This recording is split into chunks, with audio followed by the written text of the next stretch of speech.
Hi, Ann Cornick from Paint and Porcelain Exchange. I'm here to teach beginners how to get started in China painting, and hopefully if you've been painting a while, you'll paint along with us. Today we're working on a little snow scene that's so simple that children can do it. You could do it with them over the holidays if you're a China painter and you're trying to get your kids interested in painting. It's great for a quick gift. It's great for something if you need something for a show coming up and you want to do a real quick version of this. This is how it came out, my first coat.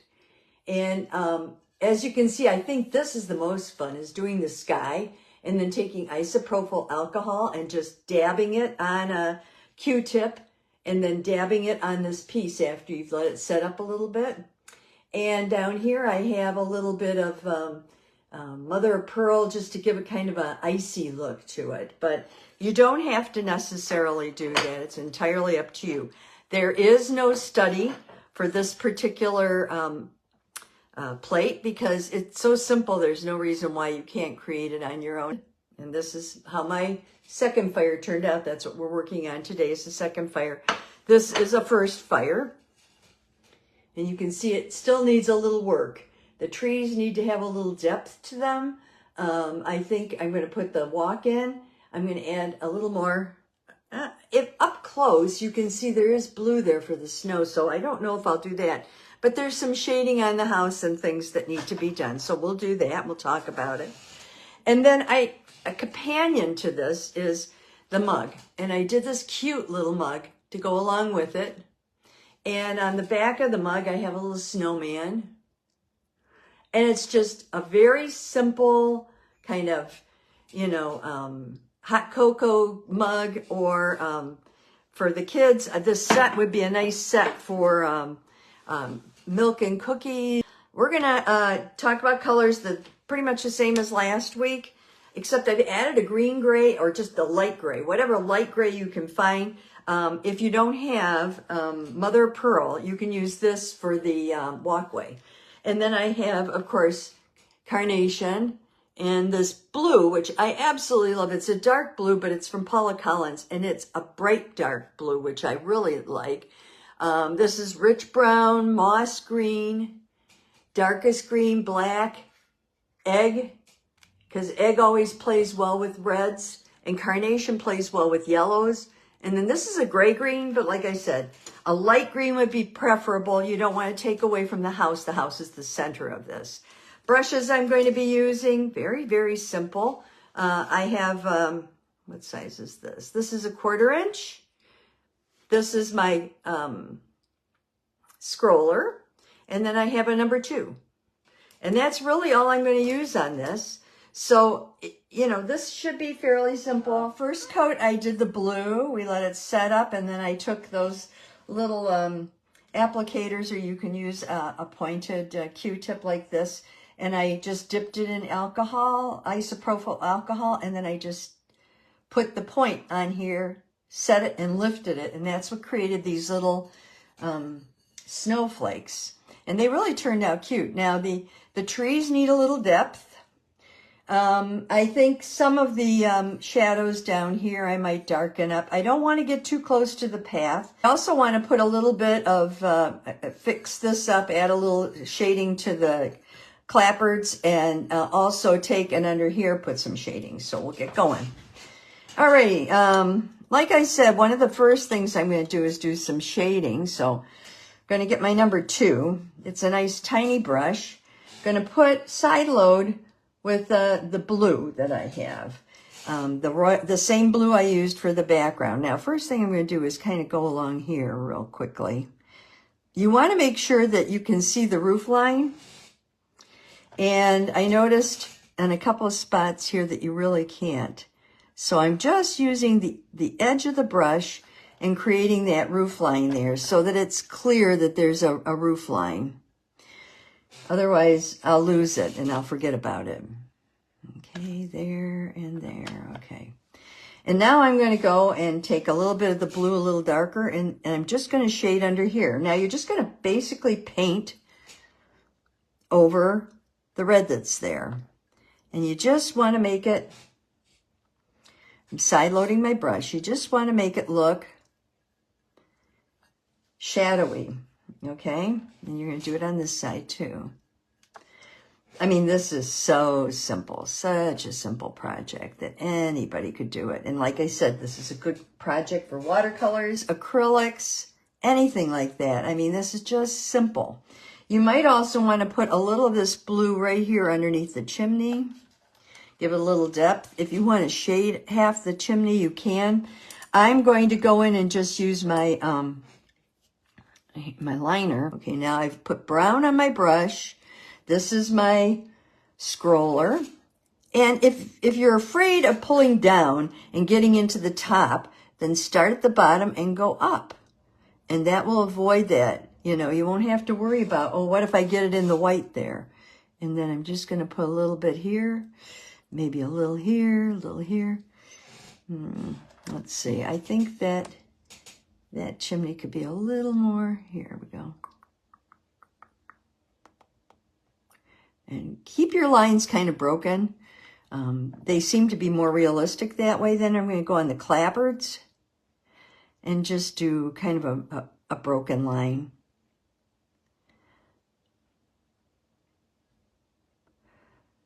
I think that just adds a little depth to it. Makes it look a little more realistic.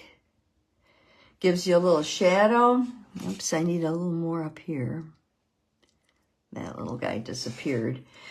Look at what your firing did, and if you need to connect any of the dots up here, do that. And then I'm going to go across here. Need a little oil. I want that to be smooth. If your line is getting like this one is kind of jittery and not so sharp, then what you might want to do is add a little oil to your brush, wipe it a couple of times on your towel, and you should be fine. And we're going to do the same thing here, here, here, here, here. Here, I'm just going to clean this up a little. I'm going to try blue on this and see what it looks like. It's going to come out green. That's okay. I still think it's better than having a yellow door. So this is my choice. It doesn't have to be yours. Actually, I'm going to wipe out part of this so that I have a little like light coming through, but there we go. And then I'm going to take a Q-tip and make a little circular okay.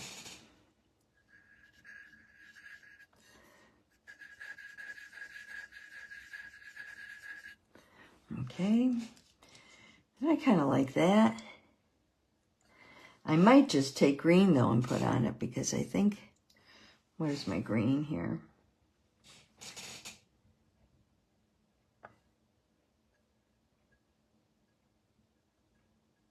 Yeah, I think the green looks better.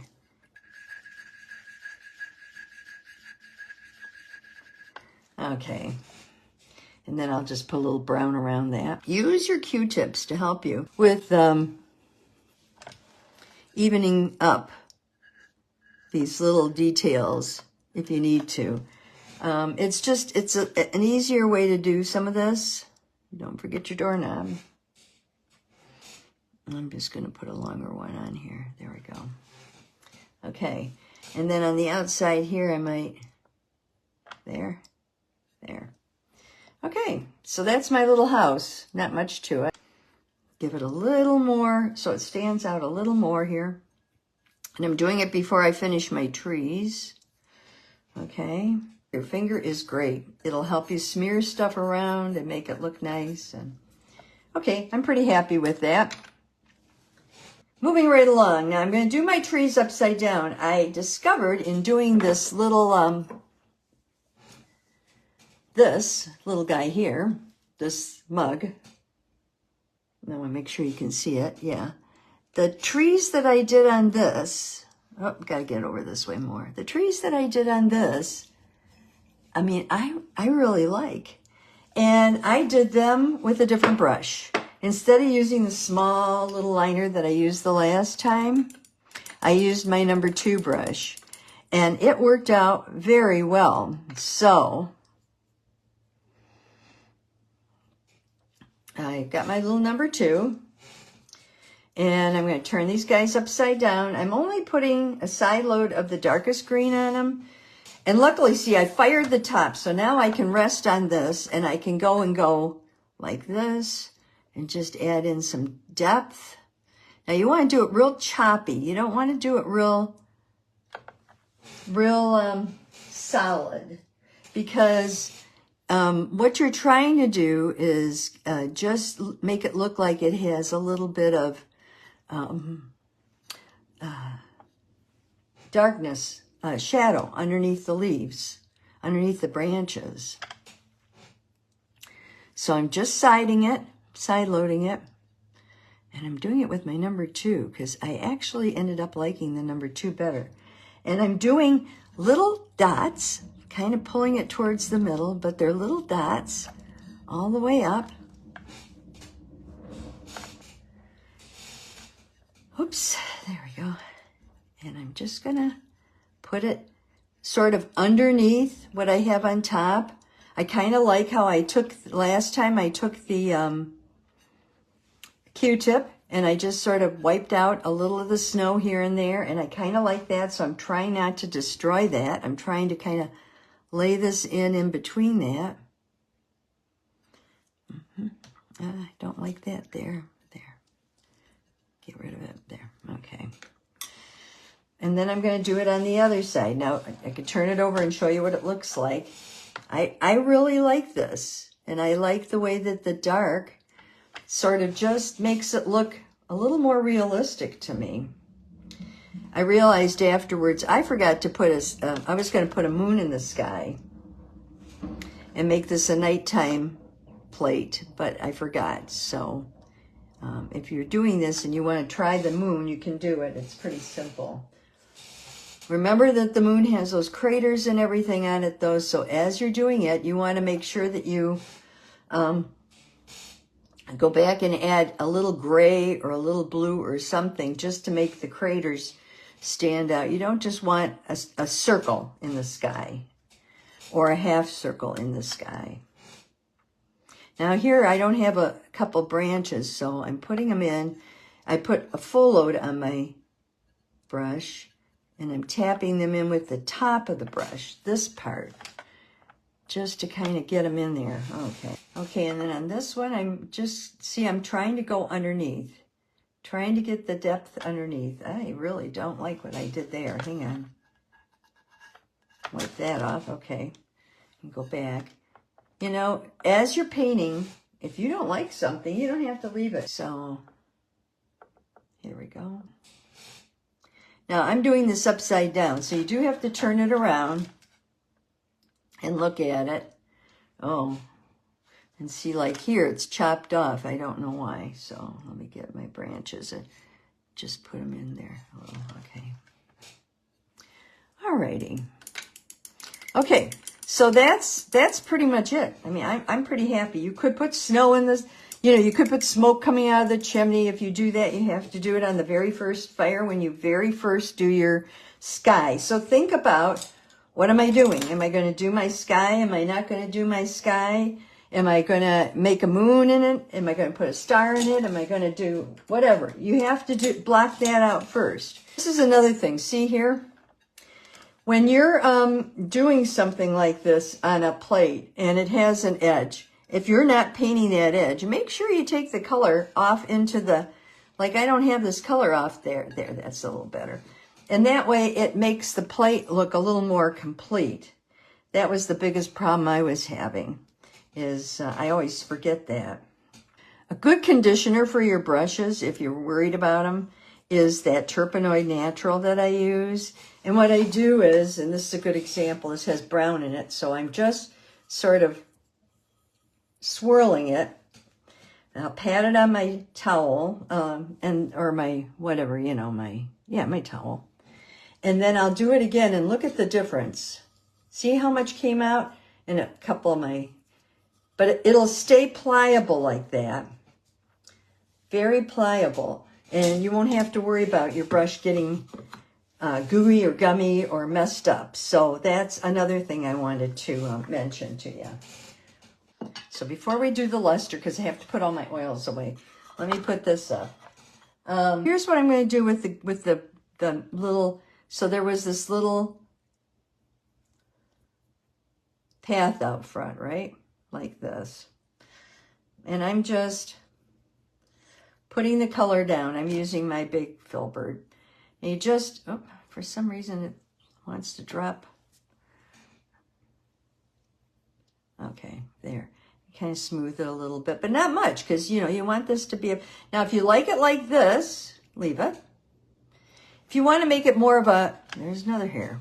If you want to make it more of a gravel path, just take your sponge or your saran wrap all crunched up and just do this to it, and it'll give it more of a, can you see? I'll hold it up here. It'll give it more of a craggy look to it. Probably should have done that with something darker. Let me do it with this here. Now, don't do it this dark on your plate because you don't want to take away from the little house in the background. I'm doing this so you can see it, okay? A little more brown here in front, okay? Because I want you to see the texture you get, okay? All right. And you just take your sponge and see, it'll give you a nice, kind of a cool texture. So that's a thought. If you don't have luster, because a lot of people don't have luster, all I'm going to do, normally,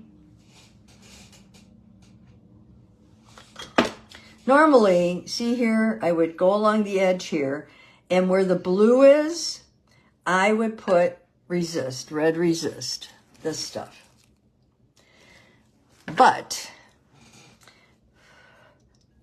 I was very careful today. This is dry. This is dry.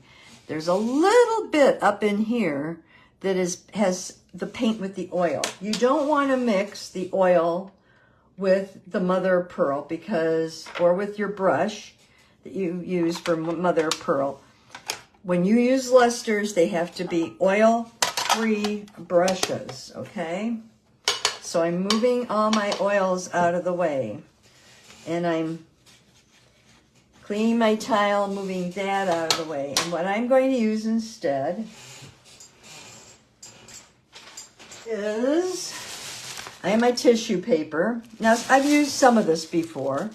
I have 3 thicknesses here with the shiny side up. I'm just going to put a paper bag down. I'm going to move this. The paper bag, I think, is just to absorb anything that I get out of the way. I don't know why, but I'm going to put a paper bag down. And I'm going to put my tissue paper over it. Now, you can see I've used this tissue paper before. You can see there and there. I'm going to keep using it until it can't be used anymore because I think it only makes sense. You don't want to waste it. And I'm only doing one project, which is basically the mother of pearl, okay? So this is my mother of pearl. Now, I keep this in the refrigerator. However, I forgot about it until like a half an hour before we were supposed to come out here. So I quick grabbed it. And I have my heat on in the house, so I just stuck it under by one of my vents so it would heat up a little so that it wouldn't be so hard. I also have here a mother of pearl brush. This brush is dedicated now. I have, for pretty much all my luster colors, I have a large brush and a smaller brush because you never know what you're going to need for what. These are cheap brushes. They were real long ones because they were the cheapest, and I just sawed them off. And then I have luster essence, and I have a Terpenoid natural that says lusters only. I've never used this with my oil paints, and that's really, really important. If you use any oil in it, it's going to mess up your mother of pearl. You can also use Awesome. So that's off to the side. I've got my little, this is my mother of pearl, so you can see it. And I'm just going to dip in my mother of pearl. It should be pretty good. And you gotta work quick. I'm gonna start up here. And I'm doing this on the side of the brush because you remember I said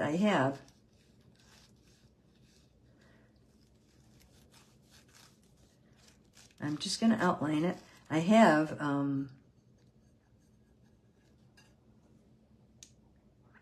paint up there. And then you gotta move quickly. I'm gonna paint this. Now, it doesn't matter if you go over the edge down at the bottom with the mother of pearl.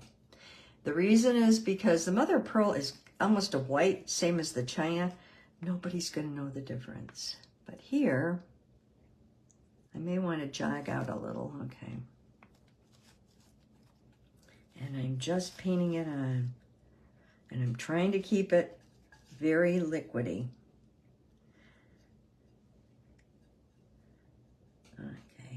You only have 2 minutes to work with this. Do not go over it once it starts to get gunky because you're only going to lift it and make a mess. Now, okay, now I'm wiping it off and I'm going to go back and see up here I've got a little puddle. I'm just going to take the side of my brush and dab it down a little.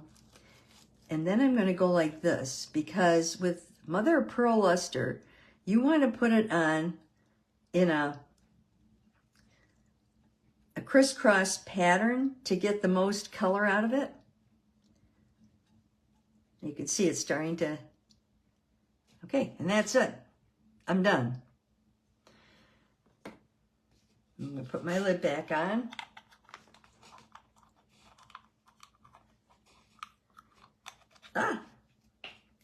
Now I can't do it on this little guy. On my mug. I would love to be able to do a little there, but I can't do it because I just painted most of this and I don't want the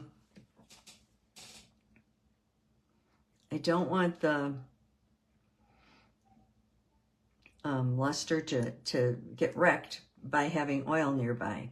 Now I'm using, move that out of the way. Gotta let it dry before I fire it.